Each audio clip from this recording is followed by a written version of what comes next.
ગઈ તારીખ 9/5/2024ના રોજ પાંડેસરા પોલીસ સ્ટેશન ખાતે એક ફરિયાદી બહેને પોતાની 8 વર્ષની દીકરી તથા તેમના બિલ્ડિંગમાં રહેતા અન્ય સાહેદોની બીજી 2 7 વર્ષની અને 6 વર્ષની દીકરીઓ, કુલ ટોટલ 3 દીકરીઓને શારીરિક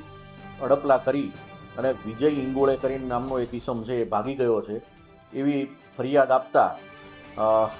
ગુનો બાળ અત્યાચારનો હોય અને પાંડેસરાના પોલીસ ઇન્સ્પેક્ટર શ્રી નાઓએ તાત્કાલિક આઈપીસીની વિવિધ કલમો તથા પોક્સો એક્ટ હેઠળ ગુનો નોંધી અને આરોપી મૂળ વિજય ઇંગલેનો મહારાષ્ટ્રના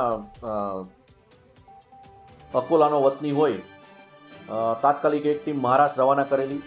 અને બીજી 3-4 ટીમો જે લોકલ પાંડેસરાના વિસ્તારો છે તેમાં આરોપીની તપાસ કરવામાં આવેલી. દરમિયાન પોકો હરેશભાઈ નાઓની ચોક્કસ બાતમીના આધારે આ વિજય ઇંગોળેની ધરપકડ કરવામાં આવેલી અને મુદત અંદર નામદાર કોર્ટમાં મોકલી આપવામાં આવેલી અને હાલ એ જ્યુડિશિયલ કસ્ટડીમાં છે.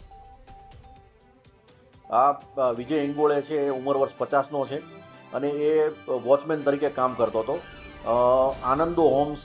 ડુંડી ગામ ખાતે એમના 2 દીકરા રહે છે, ત્યાં એ જમવા માટે જતો હતો અને એ દરમિયાન આનંદો હોમ્સના પાર્કિંગમાં એણે આ કાંડ કરેલું છે.